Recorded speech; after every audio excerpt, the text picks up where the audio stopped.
The Mafia boss thought he was untamable until the runaway bride he saved told him she was pregnant with his heir. Dominic Cruz was used to ordering hits and controlling shipping docks, not painting nurseries. But when Alara's life was threatened by her billionaire ex, Cruz turned his estate into an impenetrable fortress. This is the thrilling climax of a dark romance where a crime syndicate boss realizes his greatest empire is the family he built from blood and choices. Let us hit pause right here and really look at Alara Voss. The rain falls in blinding sheets as she throws herself into the back of a pitch-black sedan. Her expensive white wedding dress is soaked, clinging to her freezing skin like a second layer of panic. You and I have probably both felt this kind of desperate flight at some point. She jerks back her terror while a search party screams her name outside. Then the driver climbs in. He moves with a terrifying, quiet confidence. He does not start the engine or even look over his shoulder. He simply drops a warning that hits like a brick wall. You picked the wrong car, sweetheart. The lesson here is simple, really. Sometimes, running blindly from one bad situation just locks us in a much darker cage. The camera lingers on the first psychological warning sign. This driver does not even flinch. An ordinary person would panic over a stranger bleeding rain and mud onto their pristine leather seats. But this man sits there, completely frozen in the shadows. It is that calm you only find in those who know they are the absolute most dangerous thing in the room. Outside, harsh flashlight beams violently slice through the storm. Ashara struggles to breathe, her voice breaking as she begs him for just one single minute to hide. She promises he will never have to see her again. His answer is pure ice. No, I will not. Before she can process that she just locked herself in with a monster, the heavy engine roars to life, throwing her violently against the back seat. Instead of slipping away into the dark, this man drives his car straight at the search party. It is a stunning display of dominance. Alara chokes on a scream as the headlights catch three armed men who instantly scatter like rats. He pushes the gas pedal down hard and pure terror overrides her survival instinct. She grabs his seat, demanding to know what he is doing. He takes a sharp corner so fast she flies across the leather. Then, without raising his voice, he asks if she thinks those men are brave enough to shoot at Dominic Cruz. Hearing that name hits her like a physical blow. Everyone knows Dominic Cruz sits at the top of the criminal chain. She shrinks against the cold door and crushed by the weight of her mistake. For the first time, he catches her gaze in the rear view mirror. His dark eyes are entirely empty. He studies her the way a hunter watches a wounded animal. There is zero pity in his stare, only cold curiosity. He tells her to put her seatbelt on, making it perfectly clear he just does not want her smashing his windshield. Her hands shake so badly from the adrenaline that it takes 3 tries to click the metal latch. Behind them, the lot fades into pitch black. Nobody is chasing them, because no one has the courage to pick a fight with Dominic. The car slides onto the highway, orange streetlights washing over his face, revealing a man whose brutality is a perfectly sharpened tool.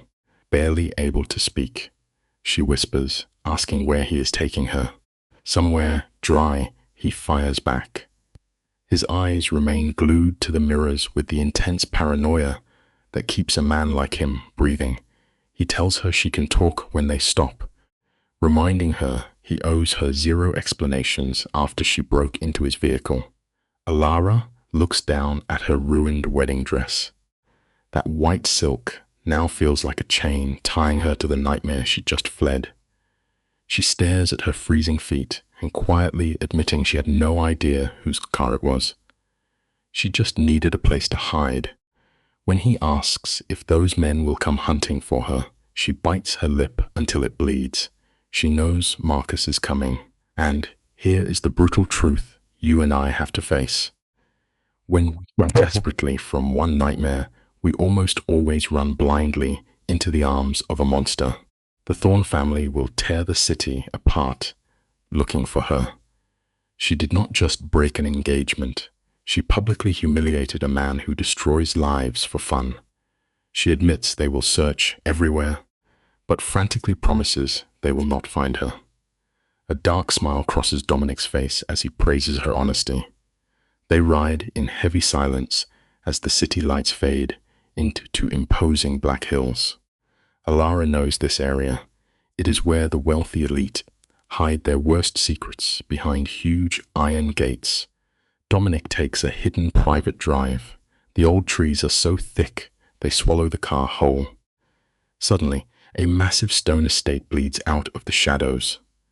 It is the perfect home for a predator, miles from anyone, frozen in time, and impossible to escape. The house is built from cold stone, with windows so dark they refuse to reflect any light. Dominic kills the engine. Right here, he pulls a masterclass in manipulation. He casually turns and offers her a way out, saying he can drop her at a hotel with cash. Alara stares at the house, her gut screaming that walking inside is a mistake.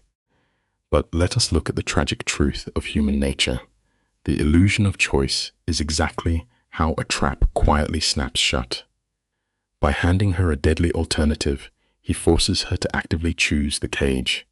Her voice shakes as she admits her family will easily find her at a hotel. She asks if she will be safe. Dominic checks the mirror, his face blank. No, he says with chilling calm. They will not find you here. He steps out, walking through the freezing rain as if the violent weather does not exist. When he opens her door, he does not grab her. He simply waits. She steps into the mud, the soaked wedding dress dragging her toward the earth. When she stumbles, his hand clamps onto her arm. It is an iron grip, missing any trace of human warmth. He asks if she can walk, expecting total obedience, and she follows him. This is the ultimate tragedy of a broken spirit. Her exhausted brain has decided that following a known killer is somehow safer than returning to her fiancé. She has convinced herself that a man who openly shows his blade is safer than a family who hides theirs. Step by painful step up that driveway, she is willingly walking herself into a brand new prison. The front door swings open, revealing Teresa, a housekeeper, whose dead eyes prove she has witnessed too much violence. She looks at Alara's feet without a drop of pity. Dominic barks an order to prepare a room in the east wing, demanding one with a heavy lock. This hallway smells like old money and buried secrets. He orders food, talking about Alara like she is a stolen car that needs a wash, not a living woman. He tells her to stay in the east wing and warns her not to pull on locked doors. As he turns to walk away, she actually calls out, begging him not to leave her. It is heartbreaking to witness. In under an hour, she has become so afraid of being alone that she is desperately clinging to her captor. Let us watch a master manipulator seal the deal.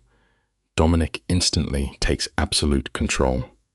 He does not ask how she feels. He commands her to rest. It is textbook isolation heavily disguised as a favor. He promises that tomorrow they will discuss why Marcus Thorne's bride is bleeding on his floor. Then he fades into the dark hallway. Teresa watches the girl with the exhausted look of someone dealing with a stray dog. Alara follows her up the stairs, leaving muddy prints on priceless wood. They enter the east wing, which feels exactly like a cold bank vault. 4 solid doors. 3 are dead-bolted shut. The 4th is a freezing, perfectly clean bedroom. Looking out the window, the heavy rain totally hides the garden below, completely cutting her off from the rest of the earth. Teresa drops folded clothes on the bed and lights a fire, handing over just enough comfort to keep Alara breathing. When Alara whispers a shaky thank you, the old woman shuts her down, coldly snapping that she does not want to scrub blood off the rugs. The heavy door clicks shut. Suddenly, Alara is alone in this suffocating silence, left with nothing but her spiraling thoughts. She peels off that ruined wedding dress like a snake shedding dead skin. She stands under boiling water, trying to burn the terror out of her system. She tries to think of a plan, but her exhausted brain is fried. She knows Marcus will scorch the earth, looking for his bride. This stone house might feel safe now, but she knows it is just a temporary illusion before the real war begins. The borrowed clothes smell of gunpowder. This terrifying detail reminds her she is protected by a killer. Look at the food Teresa left: soup, dry bread, and water. No wine to calm her nerves. Dominic wants her mind sharp. Alara forces the food down to stay alive, staring blankly at the locked window. Then the crash happens. Her body gives up the fight. She collapses onto the mattress, and the nightmare of her wedding bleeds into dreams. Morning breaks with a pale, ugly grey light, and she wakes up, and for 3 seconds she has no idea where she is. Then the truth hits her.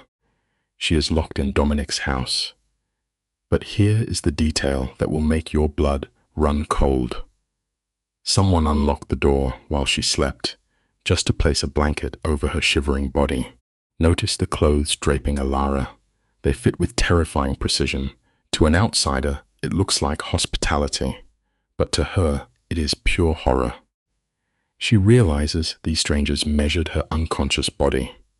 Stepping into a sunlit kitchen, the warmth sharply contrasts the cold Mafia undercurrent. Dominic stands there like stone while Teresa violently cracks eggs. The sound echoes, yet neither looks up.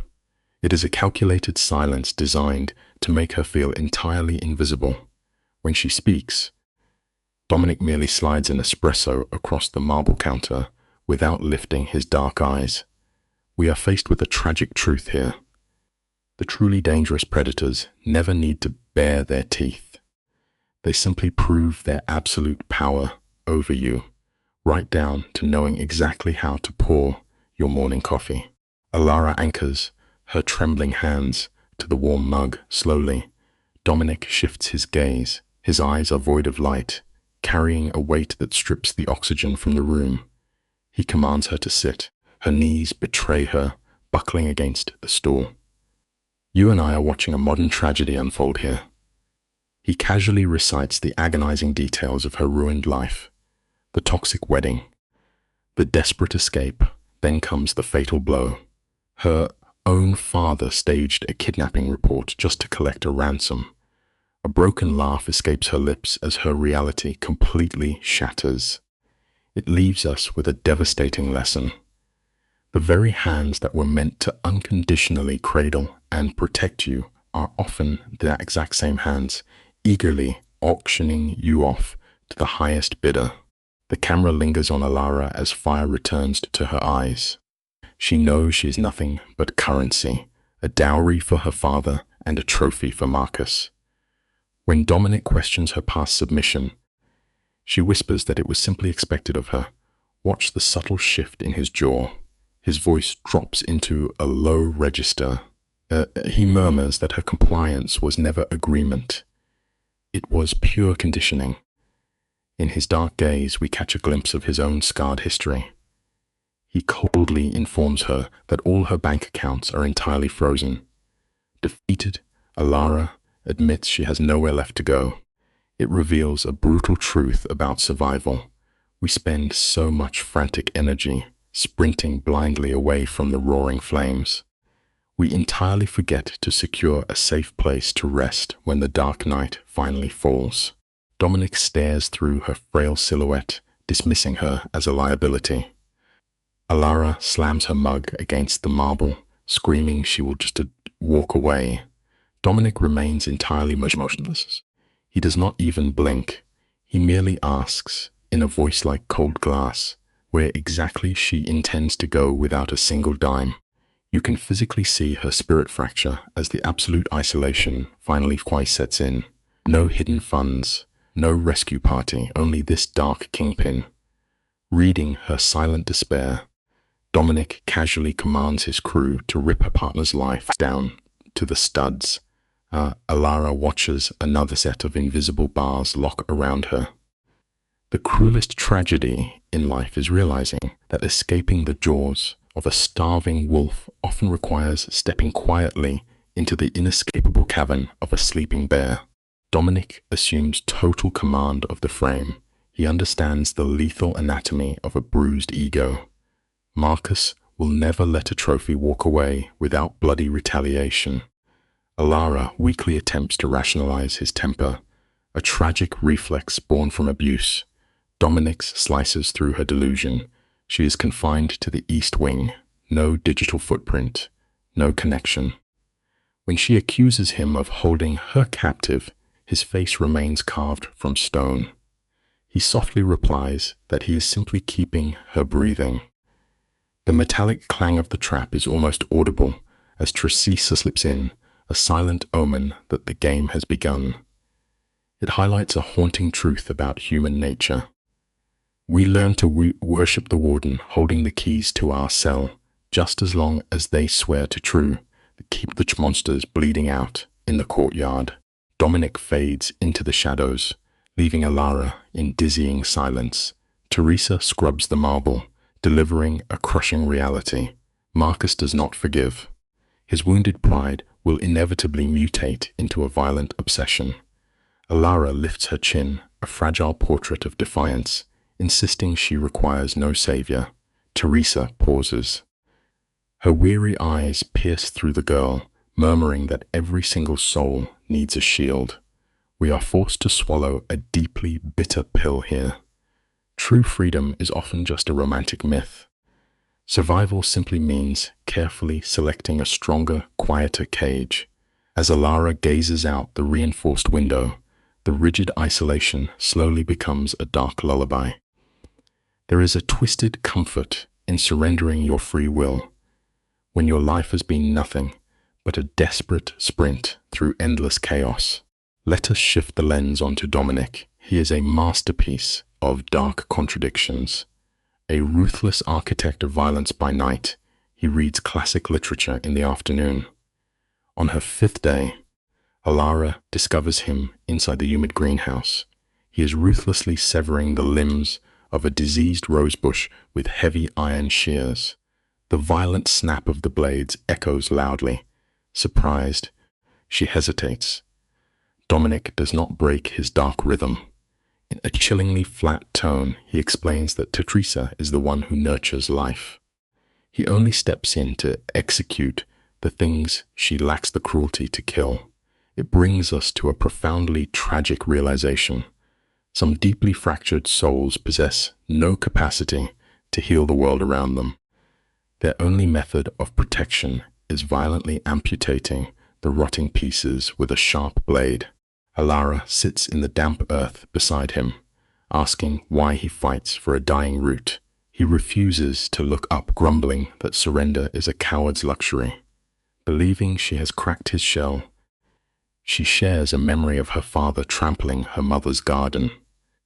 Dominic responds with a hollow grunt. He brutally deflects her olive branch, revealing that Teresa lost a child years ago. He confesses his absolute trust in the housekeeper exists simply because she knows where the bodies are buried. It delivers a harsh lesson in emotional poverty. In the darkest corners of humanity, shared trauma does not build a bridge toward healing.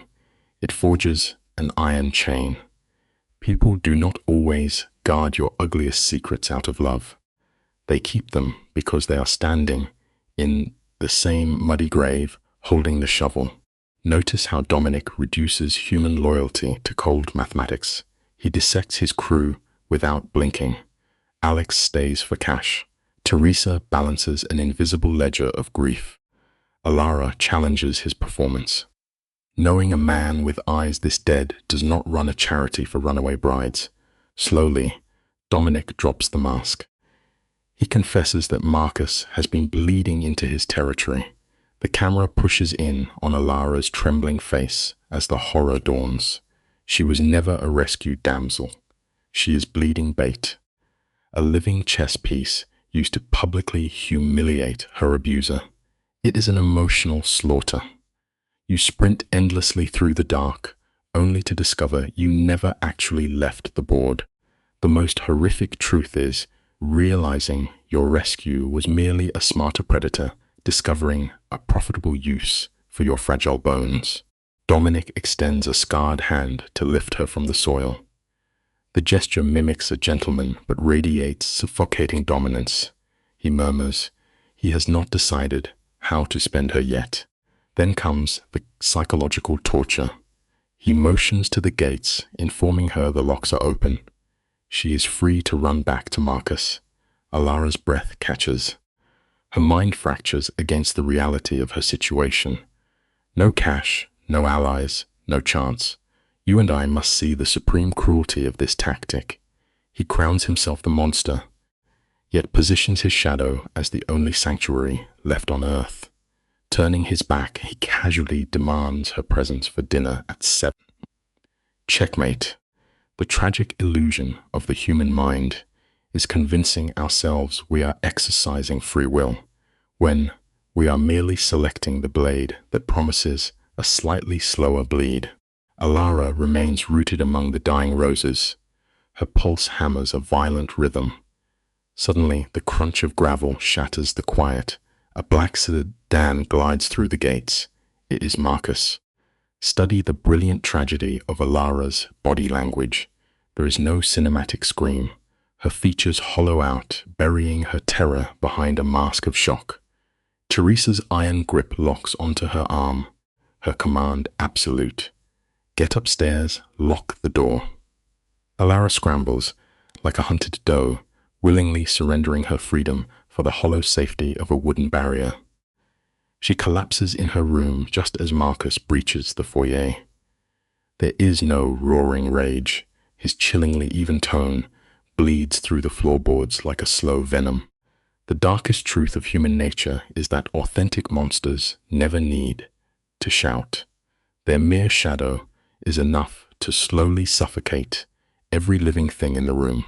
We open on a brilliant display of psychological terror. Ara presses her shaking frame against the oak door, rationing every shallow breath like it might be her last. Below her, the foyer becomes a theater of predatory manipulation.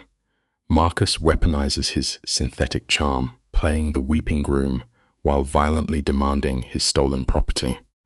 Dominic absorbs this blaze of arrogance with glacial indifference. As their dialogue dies, the resulting silence becomes a physical weight. Ara covers her face, bracing for the prelude her trauma has taught her to expect. It brings us to a harsh truth about human nature. When the fires of ruin reach your doorstep, the easiest way to save your own house is to throw the most vulnerable person directly into the flames. Let us examine the dark geometry of this confrontation. To Dominic, Ara is merely a wounded stray pulled from the storm. Yet, he looks into the eyes of her tormentor and spins a flawless lie about discarding her at a motel. Upstairs, Ara suffocates her gasps, picturing Marcus feeling his ego fracture. Desperate for dominance, Marcus throws massive sums of cash at Dominic to buy back his human property. Dominic waves the wealth away like dust on a tailored suit. This scene exposes a terrifying reality. When you strip a predator of their favorite toy and their money holds zero power, the sophisticated mask melts away entirely. They mutate into something rabid, teaching us that civilized wealth only ever serves to disguise the savage monster living underneath. The camera pushes in on the suffocating silence of the driveway. Marcus sheds his polished armor, his face twisting into an ugly snarl as he spits that Ara belongs to his bloodline. Dominic simply stares back, his voice a dangerous hum as he notes that a bird is no longer yours once it flies. Upstairs, Dark shadows swallow Ara whole. Her knuckles shine white against the wood. Then Teresa steps out, her voice cutting the tension like cold as she asked Marcus to move his vehicle. Instantly, the aristocratic mask snaps back into place. He apologizes smoothly, and the engine roars away. Ara leans against the wall, counting her fading heartbeats. You and I must remember this quiet truth. The darkest monsters rarely hide in the shadows. They smile at us in the open light. The shadows stretch across the room, painting a stark portrait of isolation. Ara creeps down the stairs only after the physical threat evaporates into the night. Dominic waits for her in the suffocating dark, his expression carved from stone. He presses a glass of burning whiskey into her trembling fingers, a quiet declaration of his control. He calmly explains that Marcus has the street locked down, meaning she cannot step outside without being dragged back to hell. The tragedy hangs heavy in the amber light. She fled one nightmare, only to become a ghost in another. The man who pulled her from the fire is now her warden. It is a painful reality we all face in life. The massive walls we build to keep the worst horrors at bay are often the exact same walls that imprison our souls.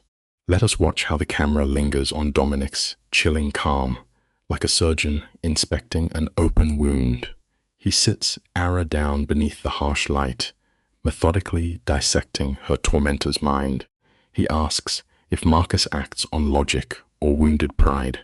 The question pulls Ara deep into her own private hell. She remembers the bruising grip on her wrists and the hollow apologies that always followed the violence. She whispers that Marcus will reduce the city to ash just to drag her back. Dominic absorbs this horror without a flinch.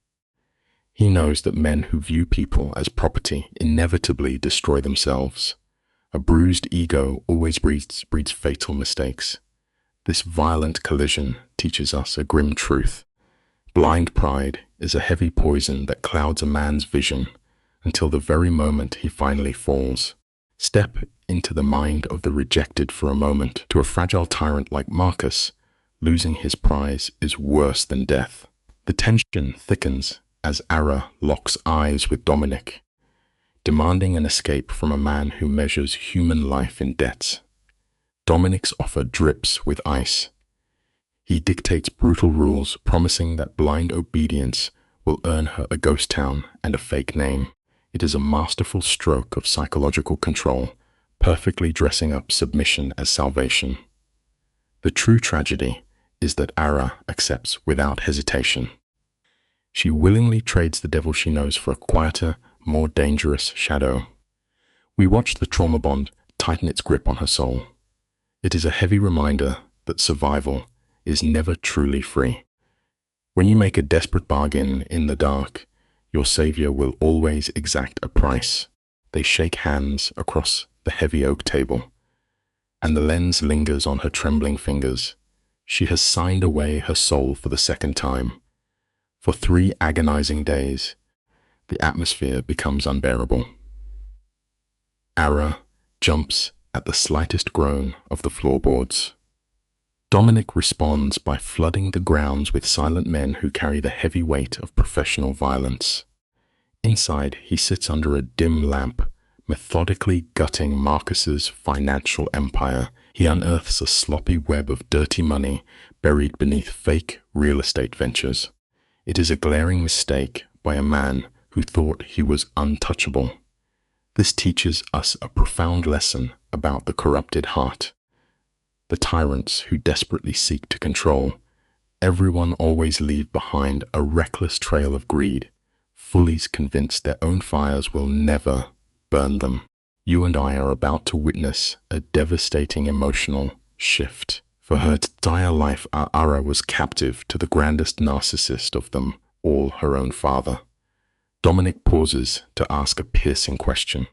He wants to know if tearing her family to shreds causes her pain. The old Ara would have shattered under the guilt. Her parents gave her pristine schools, only to sell her off like a prized mare to the highest bidder. But the chain is finally snapped. Her eyes are utterly cold as she whispers that she feels absolutely nothing. She leans over the documents, tracing the millions in blood money, happily feeding her father to the wolves. It reveals a bitter truth about toxic dynamics. The people who scream the loudest about family devotion are always the ones who deserve your loyalty the least. The camera intimately studies the hollow planes of Ara's face. She stares into the distance, haunted by the suffocating memory of Marcus's hand on her spine, a silent reminder of who owned her. She was carefully bred to be a beautiful, quiet ornament in their aristocratic tragedy. But the porcelain doll is finally broken. With a steady hand, she drops the ultimate target onto the table. The country club gala, crawling with 500 elites. She coldly explains the fatal weakness shared by both her abusers. They are entirely addicted to their pristine public image. This scene teaches a vital lesson about defeating a tyrant. You do not fight the dark alleys where they thrive. You drag them into the blinding light and smash their precious mirrors in front of everyone they know. The camera captures the exact moment the frightened girl dies.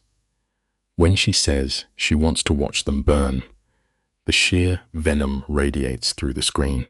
This is a lifetime of agonizing silence, boiling over into pure, unfiltered rage. Her abusers arrogantly assume she is just waiting to crawl back to her cage. Dominic tries to steer her away from stepping back into the lion's den, but Ara is entirely starved for vengeance. She pitches a beautifully unhinged symphony of destruction, planning to expose their dirty money in front of the high society they desperately worship. She demands a front row seat to watch them lose their minds. It reminds us of a fundamental law: push a gentle soul into the dark abyss for long enough, and they will climb out as the ruthless architect of your absolute ruin. A terrifying smile touches Dominic's mouth. It is the profound recognition between two broken souls who intimately understand the language of violence. He sanctions her suicide mission. The film accelerates into a sleek cinematic blur of shadows and smoke. They bring in a nervous tech expert to exhume the buried accounts. We watch Ara sit with surgical precision, methodically ripping her own history apart. She hands over the blacklists and the exact passwords her arrogant father left unguarded. It becomes a deeply cathartic psychological ritual. With every dark secret she spills, she carves out the rotting infection her family placed inside her. We must learn from her brutal reclamation. To truly heal from the heavy poison of your past, you cannot just run away. You must turn around and burn the infection down to the bone. You and I need to examine the crushing visual poetry of this moment. Teresa glides into the room, bearing a cascade of blood-red silk. It masquerades as a beautiful gift, but the heavy silence tells the brutal truth: it is armor. It is the uniform for her transformation into a weapon. The camera focuses on Ara's fingertips grazing the crimson fabric. Later, she finds Dominic in the cold moonlight, methodically severing the dead limbs of a damaged rose bush. The profound metaphor bleeds right onto the screen. He quietly warns her that tomorrow will sever her from her bloodline forever. Ara simply nods, perfectly numb to the horror. It serves as a tragic warning for us all. Sometimes, we become so blinded by the desperate need to shatter our old cages, we do not even realize we are locking ourselves inside a brand new one. Let us examine this moment in the garden together. Dominic offers Ara a simple exit strategy: a quiet flight to Mexico and a life free from the syndicate. But trauma fundamentally rewires the human mind. The camera holds steady on her vacant expression as she turns her back on the light. She does not want safety anymore. She wants Marcus to choke on the exact same helpless panic he forced her to swallow for years. Years. Dominic watches the terrified runaway bride disintegrate, replaced by a cold operative forged in their fire. This compound is no longer a prison. It has become her fortress. It reveals a terrifying truth about survival.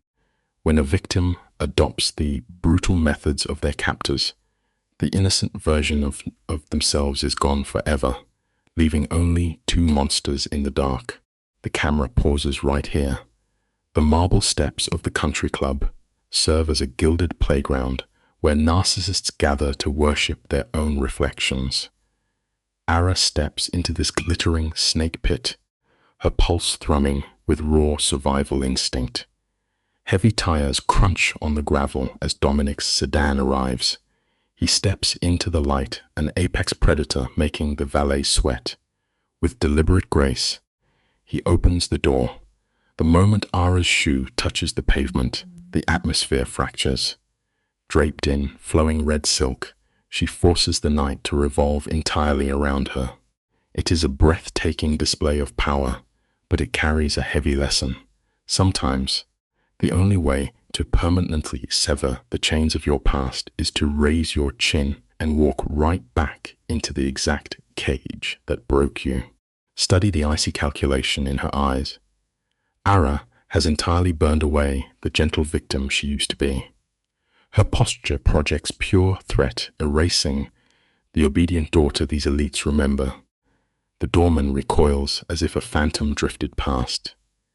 She paints on a sharp, aggressive smile, whispering that they have no idea what is coming. The instant she breaches the ballroom doors, the air goes dead. 500 wealthy guests are paralyzed. Ara sweeps her cold gaze across the room until she locks onto her father. His arrogant confusion quickly curdles into volatile rage. We are left with a haunting lesson. If you spend decades beating someone down to forge a beautiful weapon, you cannot act surprised when that exact weapon is finally pressed against your own throat. The chandelier light catches the violent strides of her father. His voice drops into a gravelly hum, demanding submission. Notice the subtle shift. Dominic presses his palm against the base of Ara's spine, offering a silent anchor against her spiraling trauma. She holds her ground, using the wealthy spectators as a fragile shield. Then Marcus blocks the path. His face is cold marble, but the furious twitch of his jaw betrays a lethal rage. He whispers a term of endearment, twisting affection into a rusted blade. You and I must see the tragedy here. Marcus cannot comprehend her as a living woman, only as a stolen possession. It reveals a devastating truth. You can never negotiate with someone who measures your worth strictly by the power they extract from your broken spirit. Dominic speaks with devastating calm, mastering his emotions amid the storm. When Marcus lunges to grab her, Ara slips away. She pulls Dominic into the space between them as a human barricade, vowing she is never returning to his gilded cage. In that microscopic beat, Marcus suffers a catastrophic collapse of ego. The polite aristocrat melts away, leaving only the terrifying obsession of a master losing his property. Then Ara delivers the fatal blow. Her voice slices across the silent ballroom, exposing their romantic facade as a sordid financial transaction. She vaporizes his leverage in one breath. The lesson is undeniable. The tyrants in our lives only maintain their crushing power until we find the courage to drag their darkest secrets into the blinding light. The camera lingers on this breathtaking shift in gravity. Her father clutches his chest, suffocating under the weight of his collapsing empire, while Marcus vibrates with homicidal fury. But Ara stands tall, flushed with pure liberation. A soft buzz sounds from Dominic's phone. A cruel smirk shadows his lips as he triggers the main screens. The walls are instantly illuminated by the glaring blue light of their hidden offshore accounts, fully exposed for the gala to devour. Her father lunges at the projections like a rabid dog snapping at phantoms, only to be swatted away by Dominic's towering guards. It points to a profoundly tragic but simple truth. A man can spend decades constructing a fortress of lies, but the truth only needs one violent second to burn it to the ground. Pause the frame right here. Notice the eerie stillness in Dominic's shoulders as he whispers a single command, cementing his status as the true apex predator. Richard behaves like a cornered rat, sweating and scanning for an exit.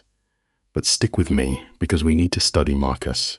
He stands frozen in the panic, staring at Ara with the lifeless gaze of a man evaluating a shattered luxury watch. He is not heartbroken. He is analyzing a mechanical glitch in his flawless design, viewing her desperate rebellion as a defect he must violently repair. It reveals a sickening truth about the dark side of devotion. Some people do not harbor an ounce of actual love for your soul. They are only in love with the absolute control they hold over your life. Observe the terrifying absence of emotion in Marcus's posture. He approaches Ara with the chilling detachment of a man retrieving misplaced luggage. Yet she anchors her feet, declaring her time in his velvet-lined cage is over. This is a monumental fracture of her psyche. For years, she believed his suffocating grip was protection. Then Dominic's shadow falls between them, his heavy frame acting as an unyielding wall. With a low voice, he drops the anvil. Federal agents already possess the hard drives. By midnight, their criminal empires will be erased.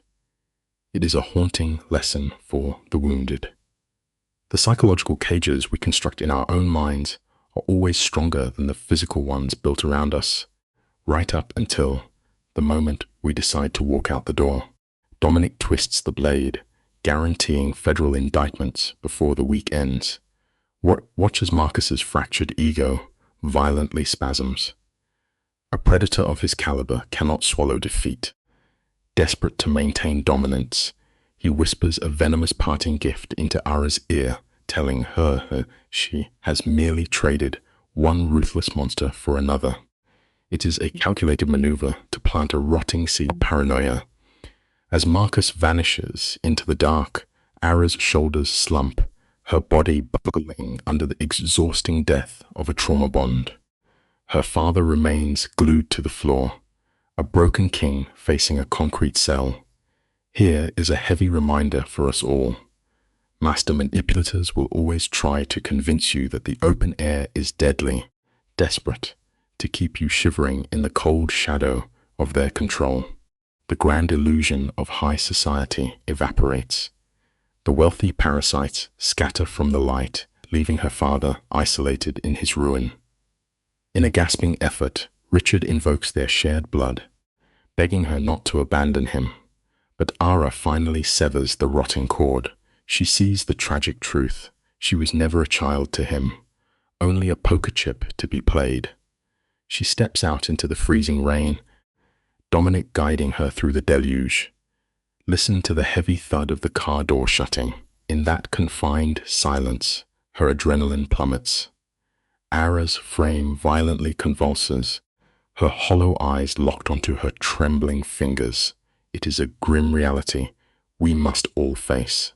Tearing yourself away from a poisoned life is necessary, but enduring the echoing shockwaves of sudden freedom can feel exactly like dying. This is the most devastating revelation of the story. Ara believed tearing down her cage would feel triumphant, but her chest is just an agonizing void. You and I have probably felt this pull before, the seductive illusion that revenge heals. But vengeance is merely cold arithmetic. It balances the ledgers, but it does not resurrect a shattered soul. The whiskey Dominic hands her burns her throat, grounding her nerves. He offers an escape hatch, a blank passport, and a quiet life. Yet, watching the wet streets blur past the glass, the tremor in her jaw stops. She refuses to run. She chooses the fire. It imparts a painful truth. Genuine salvation is never found by fleeing to the edge of the earth. It only begins the second you plant your feet and stare your demons in the eye. Watch the icy resolve settle into her eyes. The terrified fugitive dies right here, and something dangerous takes its first breath. She offers Dominic the one weapon he lacks. The bleeding arteries of her father's criminal network. The camera settles on Dominic's absolute stillness. He strips away the romantic illusion, warning her that this path is spiritual suicide. To wield this power, she must hollow out her chest, bury her empathy, and make peace with unforgivable sins. The silence stretches, thick and suffocating. Ara inhales a deliberate breath, letting the warning sink into her marrow, and softly commands him to show her how. It is an irreversible tragedy. When you wade into the abyss to slaughter the monsters that ruined you, you must accept the darkness will permanently stain your soul. Today, you and I are going to look at this descent together. The safe house door groans shut, sealing Ara in a dark pact with Dominic. He demands a complete emotional blackout, no tears, no hesitation.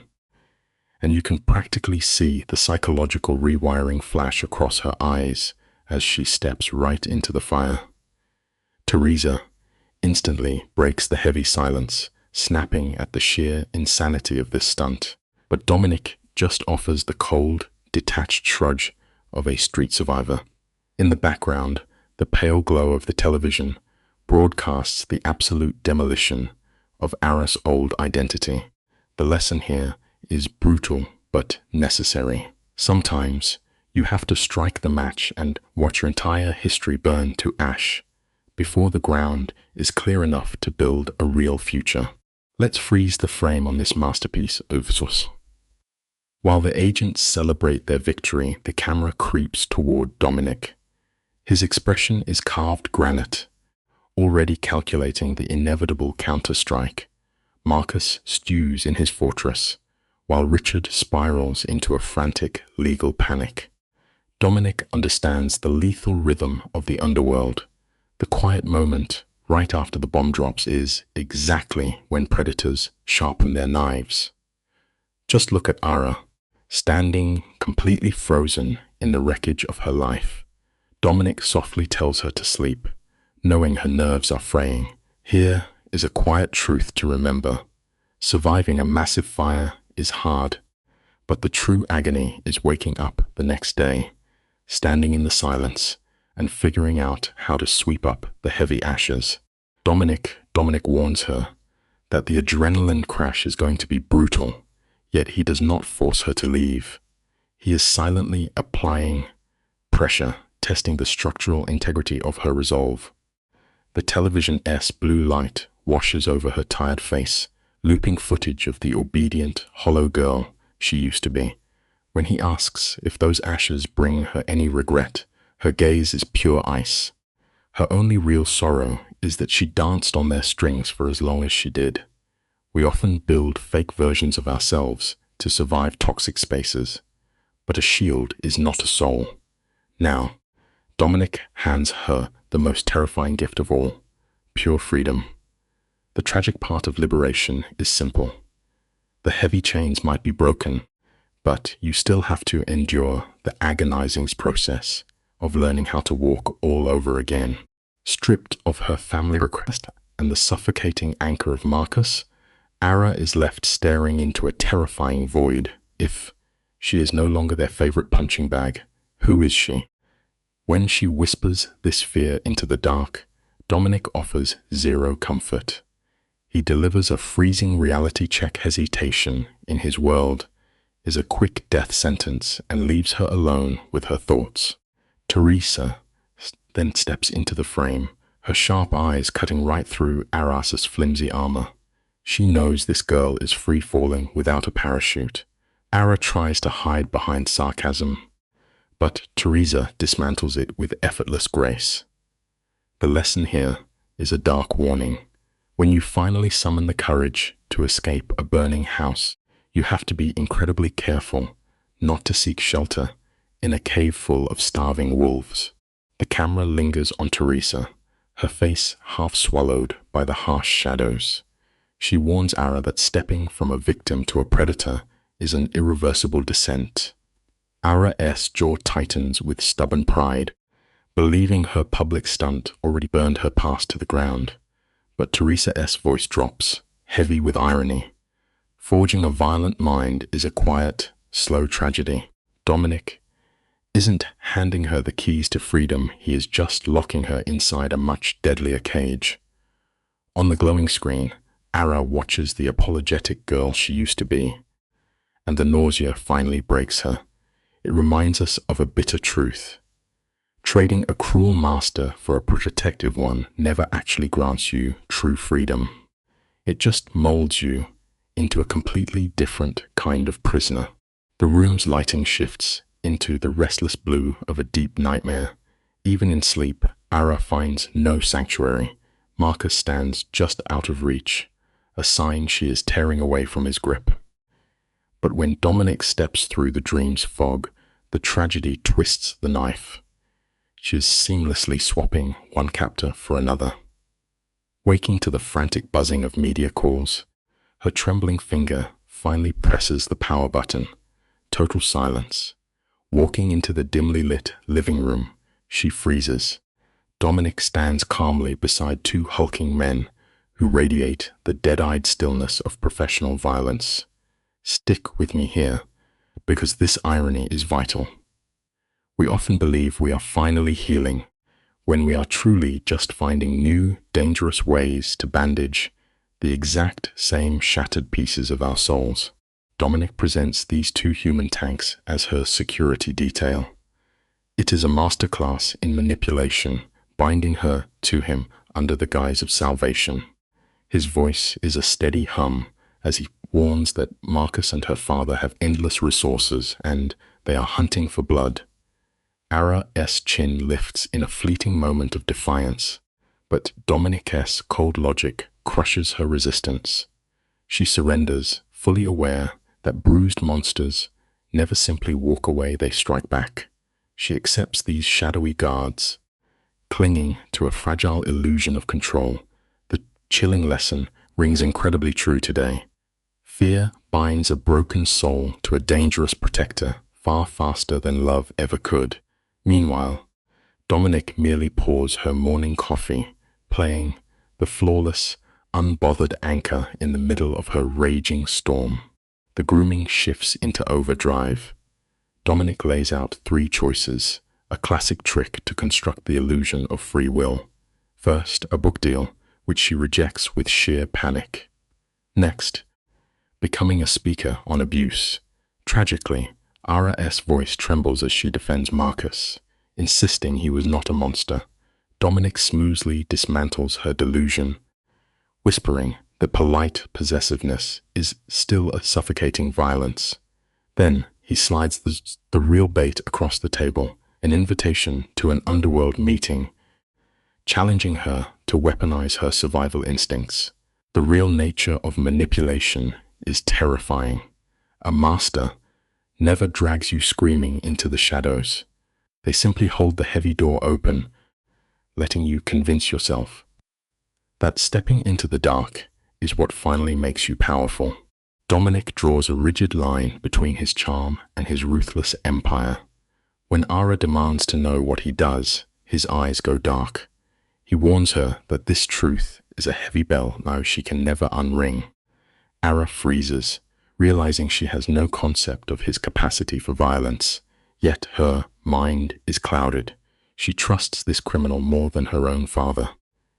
When a shattered soul designates a predator as their sanctuary, logic burns to ash. She insists on hearing the plan. A razor-thin smile crosses Dominic's face as he outlines a bloody turf war, asking her to decode their lies. He is weaponizing her fractured childhood. We must remember this. Our deepest traumas can easily become our sharpest survival skills, but unsheathing them always demands a truly soul-crushing price. Let's take a closer look, because the descent accelerates here. Dominic warns her that his people solve problems with blood, promising that witnessing this will fracture her soul. But watch Ara's eyes. She is calculating. She weighs the raw violence of the underworld against the polite cruelty of her father. In a moment of pure tragedy, she decides an honest blade is superior to a fake smile masking a psychological knife. The second she nods, the invisible bridge collapses behind her. Dominic hardens into a clinical commander. The helpless victim vanishes, and the dark accomplice takes her first breath. This reveals a devastating truth. When you carry years of unhealed emotional agony, the most monstrous things in the world suddenly start looking perfectly rational. The psychological rewiring begins instantly. For 24 hours, Ara is plunged into a masterclass of paranoia. Teresa guides her eyes to the subtle bulges of concealed weapons, while guards drill brutal combat tactics. For a healthy mind, this is pure terror. But for a shattered trauma victim, this rigid structure feels like a comforting embrace. By nightfall, she emerges clad in black, her hair pulled back tightly so no enemy can seize it. Dominic watches her with quiet reverence. He leads her into a cavernous dockside warehouse, the rafters crawling with his hidden snipers, while two rival factions wait below. The lesson here is undeniably grim. Hand a broken person a strict set of rules for survival, and they will blindly follow you into the darkest rooms on Earth. The air inside the warehouse is thick with tension. On one side stand men in tailored suits, sociopaths masking their rot with silk. Opposite them, Torres and her crew radiate a feral hunger. Crime is in their DNA. Dominic commands the center of the room like an untouchable monarch, with Ara standing close in his shadow. Her pulse hammers beneath the stares of killers. Dominic slices through the silence, coldly condemning their bloodbath as a waste of capital. The suited boss puffs up, sweating, as he stammers about old contracts. But Torres simply laughs, her sharp mockery shredding his outdated ego. We are about to uncover what really goes down in these shadows. In any arena completely stripped of rules, comfortable tradition will always be butchered by pure, starving ruthlessness. Look closely at Ara in this opening shot, because you and I are about to witness a masterclass in reading power. The terror drains from her face. She goes completely still, her eyes silently cataloging the room. She spots the corporate men sweating, their eyes darting with the frantic energy of cornered prey. In sharp contrast, the crew behind Torres sits eerily motionless, like stone gargoyles. Ara leans in, whispering this read to Dominic. He weaponizes her insight on the spot. Instead of demanding a simple truce, he calmly slaps both factions with a massive management fee, tax them just for breathing his air. The lesson here is brutally simple. If you waste your time fighting endlessly over scraps, someone smarter will quietly step in and charge you for the plate. The corporate boss tries to push back, clinging to a fading illusion of authority. Dominic crushes that delusion in seconds, pinning the man down with quiet threats of total financial ruin. The tension is agonizing. The suits start to hyperventilate, but Torres never blinks. She flashes a predator smile and accepts the extortion. Then comes the true horror. Torres locks eyes with Ara, openly praising the girl for destroying her own father. She sees the darkness, and Ara drinks that twisted praise down like water. When a soul is starved for respect, toxic validation suddenly feels like salvation. Ara swallows the poison whole. It is a fatal tragedy we often repeat. The worst mistakes in life usually happen while the monsters are loudly cheering us on. The suits finally cave, throwing out empty demands to salvage their pride. Dominic cuts them off with the finality of a guillotine, one warning, or they burn. When the doors click shut, Ara lets out a shaky breath. Dominic steps into her space, his voice a low purr, telling her she is a natural. He praises the ice in her veins. This framing is heartbreaking. After a lifetime of being treated as prey, this terrifying man is convincing her she belongs in the dark. It is an intoxicating, lethal high. On the silent drive back, she is mesmerized by how he conquered that room without throwing a single punch. We must remember this hard truth. The people who eagerly praise your darkest traits are always the ones planning to weaponize them against you later. Compared to the chaos of her father, the quiet control of Dominic feels like a safe harbor. Ara is plummeting into the abyss of a massive trauma bond. As weeks blur together, we watch her shed the skin of a victim, forging herself into a living weapon. Dominic pulls her deeper into his world, rewiring her mind to view conflict as a tactical puzzle. Watch the camera track her shifting gaze. She no longer looks at eyes, but at hands. She maps exits and calculates lethal threats in seconds. This new identity is built entirely from raw survival instinct. It looks like empowerment, but it is a tragedy. We often build iron walls around our hearts to survive the worst chapters of our lives. But if we never take them down, those exact same walls will eventually become our permanent prison.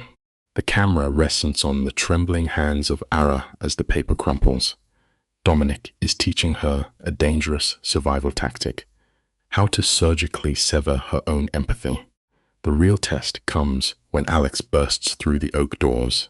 Marcus, the monster who broke her, made bail and is flying in under a fake name. He lands in 4 hours. The shadows stretch longer as the breathing of Ara spirals into pure panic. But look at Dominic. His face is carved from stone. He offers no warm words, only the cold mathematics of war as he draws up battle lines. It is a harsh but necessary reality. No matter how much heavy armor you wear, your past always knows exactly where to slide the knife. You cannot outrun the things that shattered you. Eventually, you just have to plant your feet and fight back. Heavy iron gates slam shut, echoing across the estate. Dominic locks down the perimeter, coldly stating not even the mayor could breach these walls. Then, he executes a brilliant psychological move.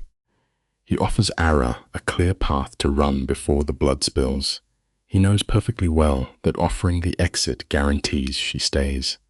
Notice the subtle shift in her posture.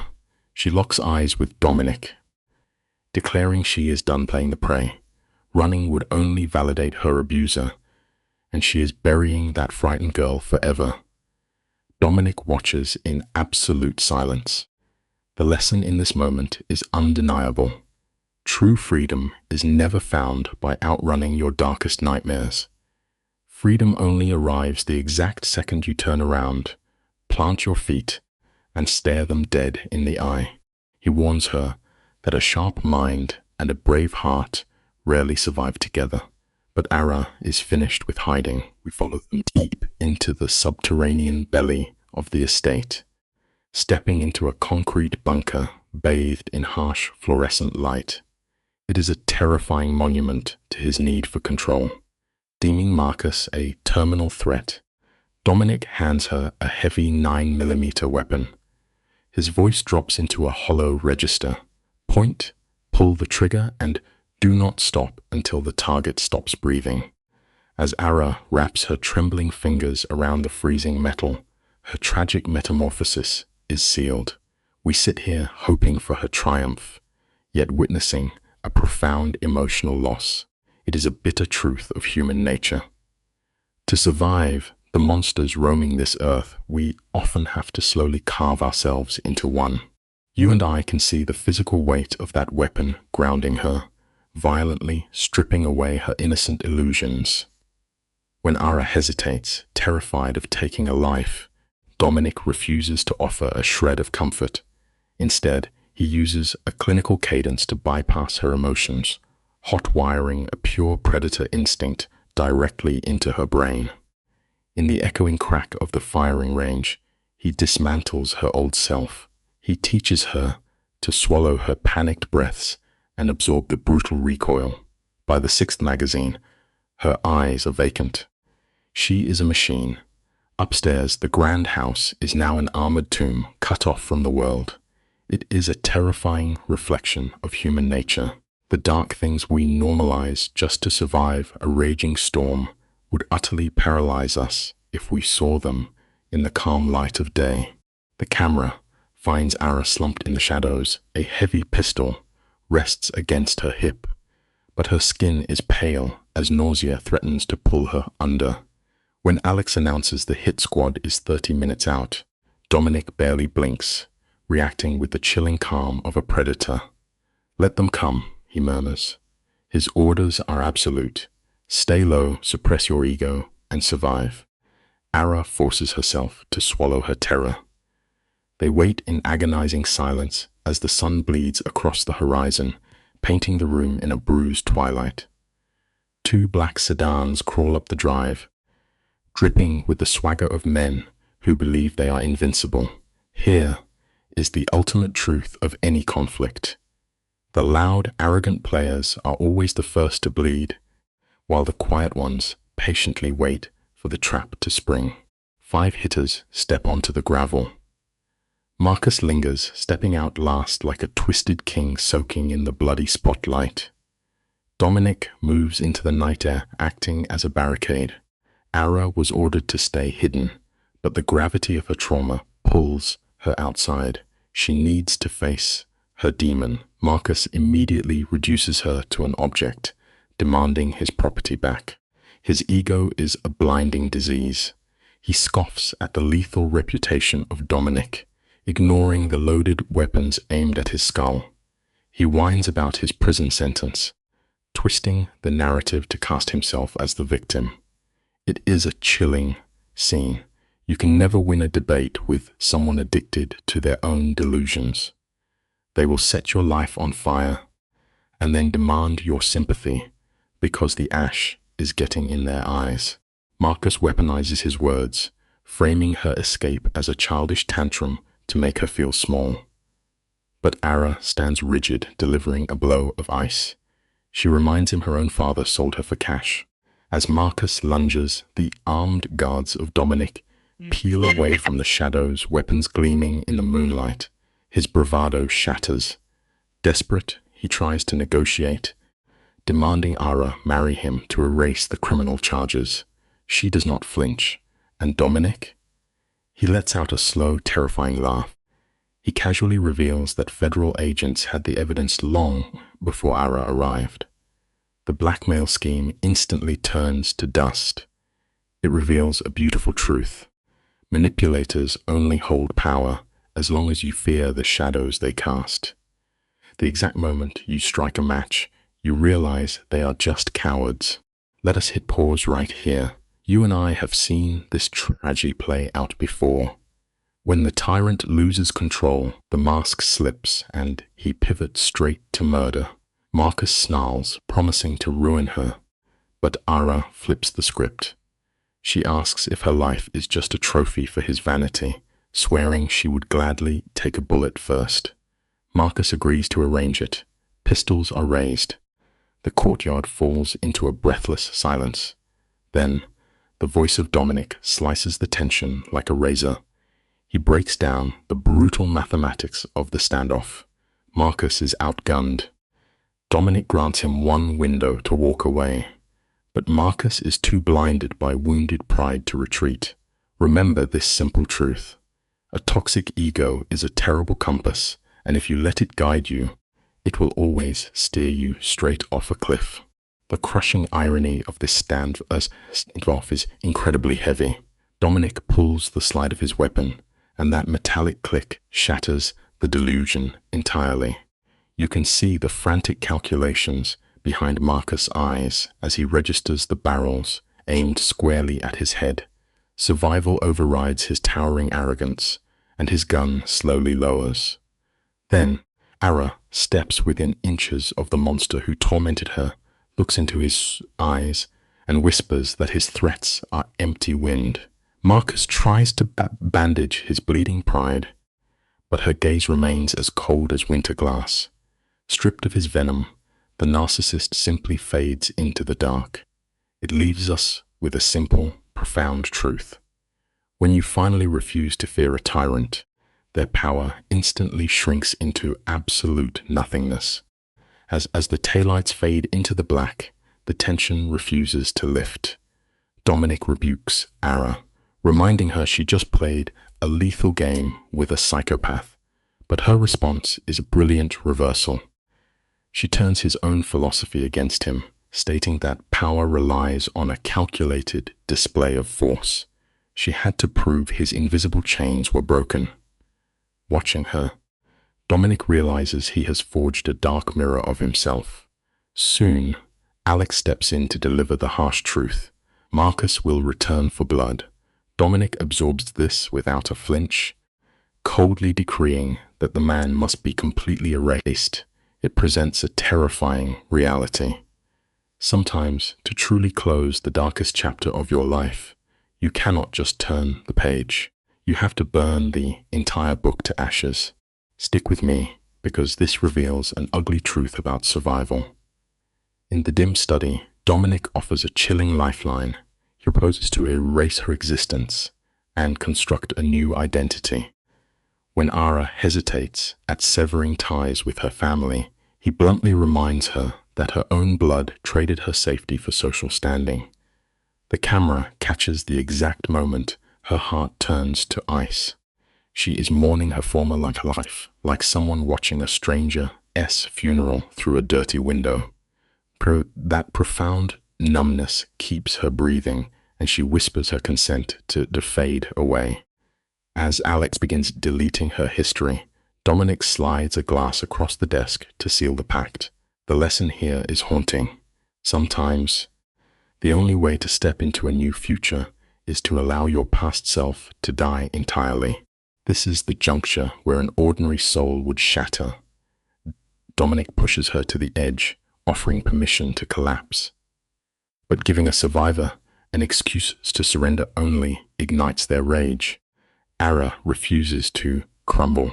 Dominic outlines the road ahead.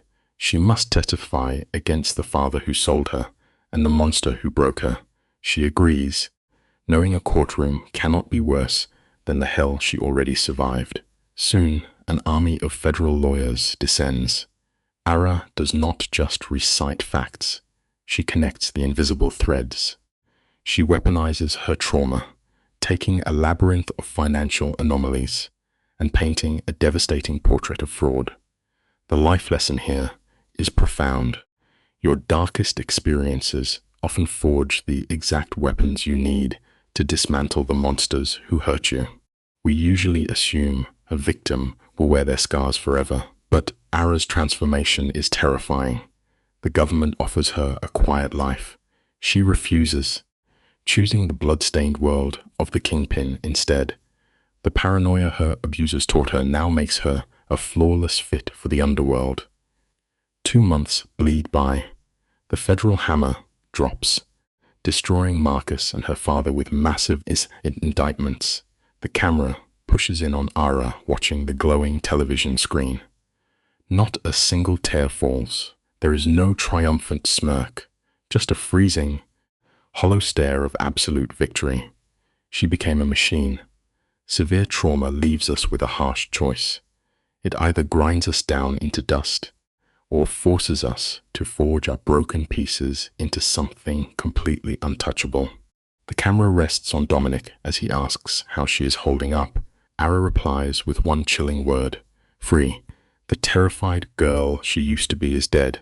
He slides her new identity across the desk. She detaches from reality as she traces the forged ink. Then, Dominic pulls a dangerous trick. He whispers that she can walk away, offering a perfect illusion of freedom. But in the same breath, he praises her ruthless talents, knowing she starves for his validation. She looks up, asking if they are just business partners. The heavy silence is deafening. They lock eyes, and the walls between them shatter. They are two broken people, recognizing the exact same darkness in each other. It proves a tragic point.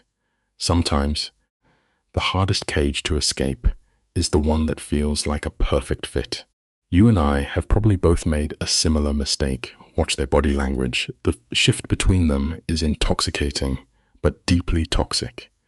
Dominic stands a fraction too close, guarding her like a possession.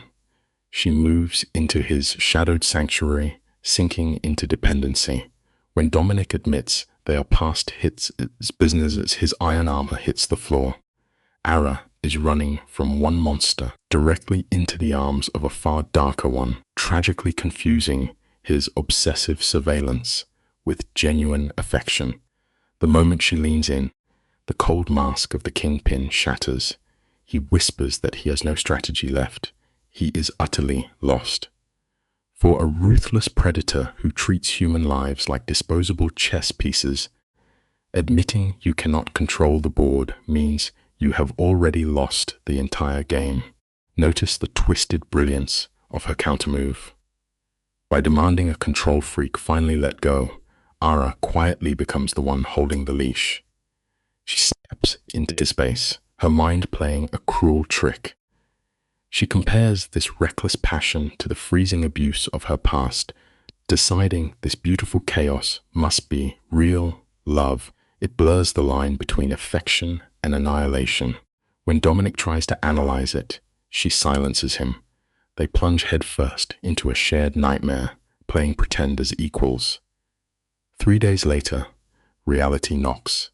The news breaks that Marcus, the monster who haunted her dreams, is busted at an airstrip, fleeing like a panicked animal. The truth always reveals itself. The monsters we fear the most are usually just cowards hiding behind a fragile mask. The heavy gavel slams down. The court denies bail, locking the megalomaniac in a cage. How does Ara react? Total freezing flatline. No tears of joy, no sighs of relief, just empty space. Because he can no longer hurt her, her brain simply deletes his existence. When her father's trial arrives, she refuses to attend. Instead, she channels that trauma into ruthless ambition. Dominic places her at the head of a massive front company. Her paranoia translates into flawless business instincts, expanding their operations in 6 weeks. Dominic watches from the shadows, realizing she was born for this blood-soaked life. He pushes them to conquer legitimate markets. It brings us to a harsh truth. Sometimes, the only way to survive the wolves is to grow your own fangs and become the alpha. Watch closely, because Dominic pulls a calculated power move. He tells Ara he needs a ruthless partner to build an empire. Equal risk, equal reward. He draws a neat line between their business and their dark romance, which is textbook behavior for a megalomaniac. It is a complete illusion of boundaries. And Ara? She swallows the jagged hook entirely. She does not see a steel trap, she sees a steering wheel. Instead of hiding in his shadow, she desperately wants to wear a crown.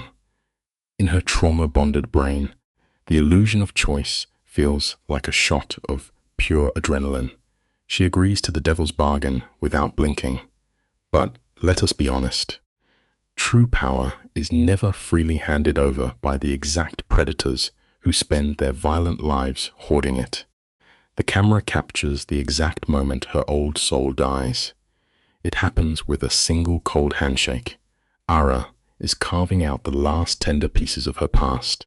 It is like watching someone perform a conscious amputation on their own beating heart. Signing those papers is her final break from the terrified victim she was.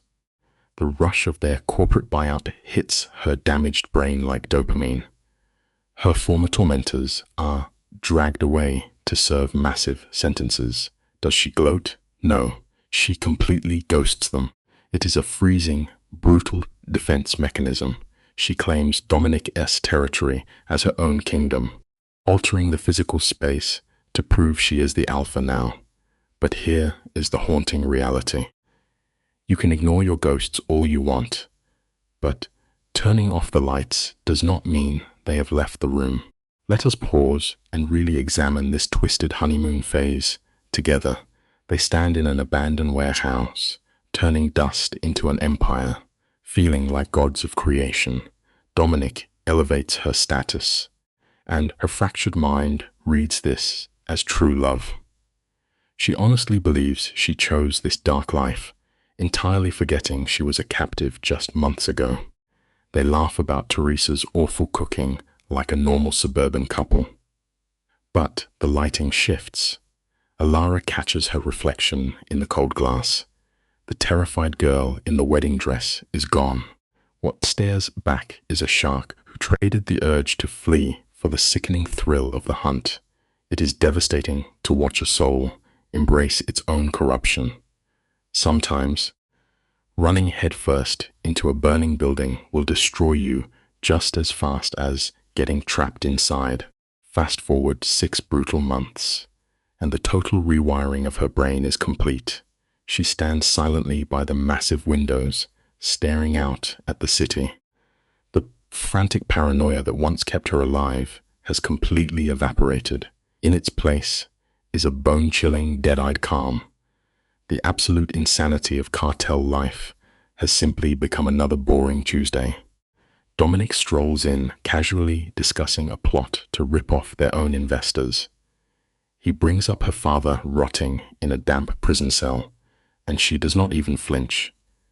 There is just an echoing, empty space where a daughter's agonizing grief should be. She finds her own lack of empathy fascinating. But remember this simple truth about trauma. Just because the bleeding finally stops, it does not mean you are miraculously healed. It usually just means the nerve is dead.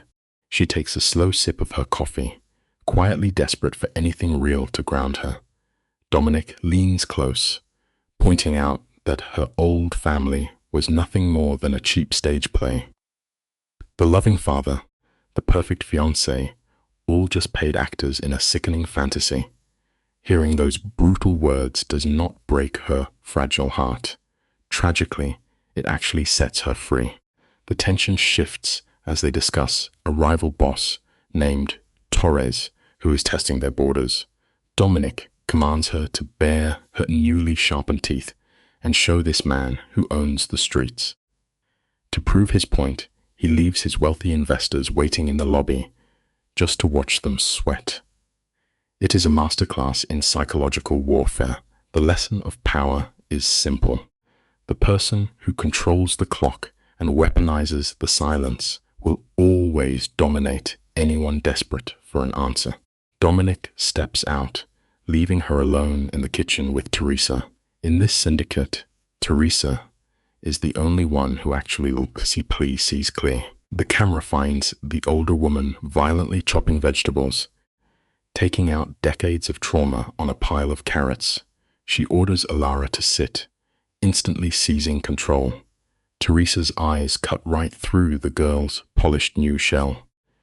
She sees exactly what the last 8 months of dirty money and spilled blood have cost her. She calls out the spreading rot in Alara's soul, pointing to the decay of her empathy. It is agonizing to watch a scarred veteran warn a rookie who is too blind to see the cliff. It brings us to a simple, devastating reality. You cannot selectively numb the darkness inside your heart without also killing the fragile light that makes you human. Let us look closely at this scene together, because Teresa is holding up a brutal mirror. She does not tell Alara to run. Instead, her voice cracks as she admits a terrible secret. She only stayed in this violent world after her daughter died because the constant chaos kept her from feeling the suffocating grief. She treated Dominic as a substitute son to avoid healing her shattered heart. Then she locks eyes with Alara and delivers the fatal blow. She tells the girl that this newfound power is just a desperate way to run from a ruined past. It is an absolute gut punch of a moment. Teresa is dropping a profound, simple truth that haunts everyone. Keeping yourselves relentlessly busy is just a cheap, temporary painkiller. Eventually, the drug wears off, and life always collects the debt for your buried grief. Watch the slight tremor in Alara's jaw, the panic flares in her eyes, caught in the harsh light of the room. She desperately wants to call Teresa a liar, but the heavy silence confirms the logic. Alara has been signing contracts at a frantic pace just to drown out her own thoughts. She openly weeps for a past life that was nothing but an illusion. Then, Teresa delivers the fatal blow, her voice dropping to a whisper. The final evolution of a victim is becoming the monster who broke them. Alara swears she will never let that happen, yet she is already retreating behind her armed guards.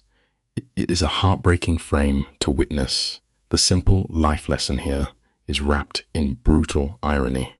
Building massive walls to keep the predators out is the perfect way to lock your own demons inside the cage with you. Teresa's ominous warning rings in Alara's ears as she sits across from Torres. The camera lingers on his tailored suit, but the man radiates the calculating energy of a seasoned killer. He leans over the crisp white tablecloth, laying out a grand vision that has nothing to do with mere currency. He wants to devour the very soul of the city, outlining a rigged bidding war designed to suffocate rivals. As Alara stares into his dead eyes, she is not calculating Marvel guns. She is measuring the teeth of the shark circling her tank. It is a chilling realization that freezes her blood. She fought fiercely to sit at the table, only to forget a simple rule of the wild. The exact moment you finally claim ultimate power, the person's smiling across from you is already hunting you. It is a dark spectacle to watch them dress a bloody street war in the neat clothing of local politics. Their rival is Mitchell Hayes, a boss who bought the city council to protect his underground empire. Torres leans back in his leather chair and pitches a venomous counterstrike, planning to fund a pure candidate to steal the seat. But watch the subtle shift in the room. Torres deliberately ignores Dominic, turning his icy gaze entirely to Alara. He demands she make the final call, testing if she is just a quiet puppet or a queen ready to launch a coup. Her hands tremble out of sight, yet she holds his stare. It teaches us a vicious, simple truth about leadership. True authority is never handed to you on a silver platter. You have to reach right into the jaws of a wolf and tear it out yourself. Torres studies her face, searching for a single flinch. Instead, Alara shatters his expectations without blinking. She demands the raw ledgers and a personals meeting with this candidate, casually dropping $2 million over a glass of wine. A normal heart would be hammering in terror, but her pulse is a steady, intoxicating drumbeat. Later, she stands before Dominic, bracing for a violent reprimand. The shadows part, and Dominic smiles, praising her ruthless ambition. This is the quiet tragedy of the scene. He is training her like a loyal hunting dog, and she is desperate for his affection. The simple lesson here is deeply unsettling. When a monster begins to reward your most dangerous instincts, that validation rewires your soul. Soon, stepping into the crossfire feels exactly like being loved. You and I must appreciate the terrifying brilliance of Dominic's manipulation here. He convinced Alara that the weeping runaway she used to be is buried. By replacing her trauma with the illusion of power, he locked her in an invisible cage of loyalty. Soon, Alara steps into a diner to meet Sarah Chen. Sarah is blindingly radiant, an idealist without a single defensive instinct. She lays every hope on the table, believing her pure honesty will wrap her in armor.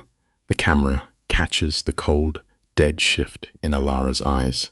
She looks at this hopeful girl the way a starving wolf watches a wandering lamb. It leaves us with a devastating, simple lesson about human nature. In a brutal world, Absolute transparency is almost never a shield. It is simply the handle a predator uses to drag you into the dark. Alara is playing the bleeding city like a grand piano. Knowing the streets are starved for a savior, she weaponizes Sarah's innocence to mask the cartel's rotting core. For Alara, trading street violence for psychological warfare provides a sickening high. On election night, Hayes panics and unleashes his thugs to break bones. But his archaic violence is useless. You cannot shoot a shadow. Torres deploys the silent muscle. Alara floods the accounts with dark money, and blind Sarah provides the flawless illusion of salvation. They steal the election by a razor-thin margin. The curtain falls on a harrowing truth, teaching us a simple lesson. The most unbreakable form of tyranny never marches down the street with a loaded rifle. It wears a warm smile and promises you the beautiful dawn. Let the camera push in, because this is a psychological car crash unfolding in slow motion. The ink has barely dried on the contracts, and Alara sits alone at 2 a.m, paralyzed by dread. Her trembling fingers trace the blueprints, the horrifying realization daunting that she is building a polished version of the exact hell she barely survived. Then, from the shadows, Dominic materializes. He orchestrates his response like a maestro, wrapping their filthy extortion in the comforting rhetoric of new jobs and community funding. He gently validates her grief just enough to keep her tethered. But hear this simple lesson clearly. The precise moment you start counting your charitable deeds just to wash the blood off your hands, your soul has already slipped beneath the black water. Let us look at this piece by piece, shall we? Notice the quiet gravity in Dominic's postures as he spins his web. He leans close, swearing she is a visionary builder, not a dictator. When she asks if this is just a lullaby to help them sleep, he executes a masterful manipulation. His voice cracks, confessing he spent 15 years searching for a bloodless throne, finding only ghosts. It is a calculated offering of vulnerability. He whispers that her bleeding heart keeps him human. By spring, she is blindly devoted to his gospel. The tragedy here leaves us with a heavy lesson about human nature. A beautifully constructed, shared lie will always bind two desperate souls together, far tighter than the cold truth ever could. The camera pans across the bright sunlight of the groundbreaking ceremony. This is the exact frame where her soul irreversibly rebrands itself. Dominic stands quietly beyond the flashing bulbs, a dark anchor to this new reality. She leans back, confessing that holding the fate of thousands is truly terrifying. Watch how his hand slowly envelops hers, cementing their trauma bond right down to the bone. As summer drags on and steel beams pierce the city skyline, she fully drinks her own poison, believing she is a holy savior. But if we look closely, she is merely running a more manicured syndicate. The heartbreak here carries a profound lesson for all of us. The most dangerous power in existence does not scream at you in the dark. It simply holds your hand and listens quietly. You and I are going to unpack this heavy dinner scene together. The dim lighting severely hollows out her cheekbones. She is shattered, grinding through endless weeks to outrun her own crushing guilt. Dominic sits motionless, watching her listlessly push cold food around the porcelain plate. Then, the dam finally breaks. She weeps, confessing her ultimate terror. If she fails to be a flawless saint, the destruction of her father was nothing but a greedy slaughter. She is sprinting until her lungs burn, to prove her betrayal was a holy war, yet she is drowning. It is a grueling watch because it reflects a universal human flaw, reminding us of a vital truth. Sprinting blindly to outwork your past only guarantees your darkest demons will catch you the second you pause to breathe. Dominic leans forward, his voice taking on the clinical precision of a veteran doctor tending to a bleeding boxer. He ruthlessly dissects her logic, shattering the illusion that deep trauma vanishes when the final gunshot rings out. She treats her grief like a rival gang, foolishly believing she can outmaneuver it by keeping busy. He orders her to drop the shovel, let her underlings carry the weight, and reminds her that surviving is a grueling marathon. It is a jagged pill to swallow, but the profound truth echoes through the room, offering a quiet lesson. True endurance is never about carrying the burning weight of the earth until your spine completely shatters. It requires the raw courage to let someone else hold the sky while you finally catch your breath. The cinematic irony of her surrender is breathtaking. Stepping back throws her nervous system into a violent panic. For a woman forged in constant betrayal, the quiet act of resting feels exactly like bleeding out. Yet she drops the reins, and that blaring internal siren begins to fade. The camera cuts to a warm, golden afternoon. She stands motionless, eyeing a battered rose bush Dominic somehow coaxed back to life. Teresa steps into the frame, tracing a red petal, drawing a parallel between this bruised plant and the terrified girl who once shivered in a ruined dress. The beautiful truth of this scene offers a deeply human lesson. Your soul never truly grows while you are constantly diving away from bullets. It only blooms in the vulnerable silence of rest. We open tight on Teresa, dark shadows carving harsh lines across her face. The tension bleeds into the foundation of our tragedy. Ara sits paralyzed, haunted by the terrifying thought that her father's venom pulses through her own veins. She fears her elegance is just a tailored disguise, hiding a monster. But Teresa's voice cuts through the dim room like a blade. Stick with me, this is where it gets interesting. She reveals a haunting truth. No one ever slaughters their inner demons completely. You only choose which shadow to nurture. Her father gorged his ego until it consumed him, but Ara that darkness daily. The quiet lesson echoing here is profound. Absolute perfection is a myth. We just have to wake up tomorrow and try to make a slightly better choice. The camera follows her down the freezing, fluorescent hallway, with Dominic walking as a steady anchor at her side. To break this curse, she must look the devil in the eye one last time. The heavy metal door slams shut, echoing like a gunshot. But the ruthless titan who haunted her sleep for 20 years is nowhere to be found. Sitting under the harsh lights is merely a hollow, trembling old man drowning in a cheap orange jumpsuit. Stripped of his silk ties and armed guards, he is reduced to dust. The lens lingers on his pathetic posture, offering a painful but profound life lesson. The terrifying monsters that cast the most suffocating shadows in our minds usually shrink into nothing when we finally drag them out into the cold, unforgiving daylight. The broken king sits across the bolted metal table, his hands trembling as he plays his final pathetic hand. He attempts the role of a remorseful father, daring to take credit for her survival. He whispers that he is glad she landed on her feet. The camera pushes in on her eyes, which look like cold, unblinking glass.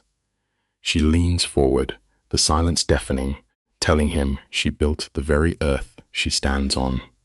His delayed apology for choosing blood money over his own flesh echoes uselessly off the concrete. She feels absolutely nothing. It is a terrifyingly beautiful liberation. This confrontation leaves us with a heifer lesson. Spoken apologies without changed behavior are nothing more than dead air. She watches his lips move, but to her, he is already a ghost. Tears pool in the old man's sunken eyes as he plays the victim, desperately trying to drag her back into his dying orbit. But the director frames her perfectly isolated. showing us the invisible chain between them has finally snapped. There is no burning hatred in her gaze, nor a single drop of pity. He is nothing but a dead wire. She speaks softly, her voice carrying no venom, advising him to find peace in his cage, since his boundless greed offered none. When he spits a final, weak insult, she simply stands. The scrape of her metal chair sounds exactly like a closing coffin. She walks away, refusing him even a backward glance. We feel the brutal weight of a vital lesson here. True healing is utterly impossible as long as you continue clinging to the hands that shattered you. Sunlight floods the frame as she clears the heavy iron gates, slipping her hand into Dominic's steady grip. For a fleeting second, her rigid shoulders drop. She breathes in the rare scent of true peace. This quiet beat teaches us a hard truth. Serenity is never a free gift. It is a fortress you must painfully assemble from the rubble of your own ruined life. But the cinematic fade to black is violently interrupted. Teresa emerges from the shadows, her face a mask of stone. Marcus Thorne has hanged himself in his cell. There are no tears of grief from Ara, nor a cruel smile of vengeance. The camera captures only an ocean of profound exhaustion in her eyes. She is drowning in the endless collateral damage that inevitably follows a desperate legacy of greed. Let us step back and look at this quiet tragedy together. Marcus lacked the backbone to wither away in a cage, his fragile ego collapsing under the weight of his sins. Dominic studies her frozen profile, his voice a low, gentle rumble as he asks what she feels. Her response is a hollow, empty whisper. She wonders out loud if her soul is fractured because her eyes remain completely dried-eye. It is the tragic aftermath of a survivor outliving her lifelong captor. She truly wished he could have found a sliver of redemption in the dark, but the harsh reality crashing down teaches us a very painful truth. You cannot rewrite the deeply corrupted code of another human soul. Bathed in the fading afternoon light, she finally lets the massive door to her past click shut forever. The dramatic irony here is absolutely suffocating. Dominic absorbed the intense fire from her old syndicate, becoming her human shield so she could finally draw a steady breath. Her fractured nerves stopped painting a hidden assassin in every dark corner. They dared to whisper about 5 years down the line, an absolute luxury in a world governed by bullets and betrayal. But the universe is a masterful, cruel playwright. 3 months into their quiet paradise, Ara wakes up with a violent sickness, her own body staging a relentless, hostile takeover. The lighting instantly shifts, turning sickly and pale. We are left with a quiet, undeniable lesson about our fragile existence. You can build the most impenetrable safe houses on Earth, but you can never outrun your own biology. Come with me into this room and watch Ara play the oldest game of denial. She writes off her exhaustion as stress, ignoring the sickness triggered by dark espresso. The tension pulls taut until Teresa finally says the word. Pregnant. It hits the silent room like a dropped grenade. These brilliant underworld strategists completely forgot about biology. Dominic kicks the door open, hand hovering over his holster, fully expecting a massacre. But Ara just passes him a tiny plastic wand.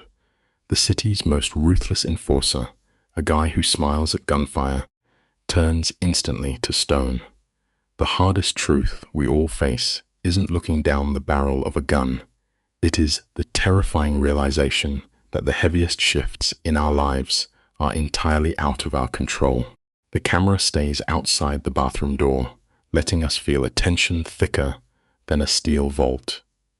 Alex bought 3 separate tests, which really speaks to their deeply ingrained paranoia.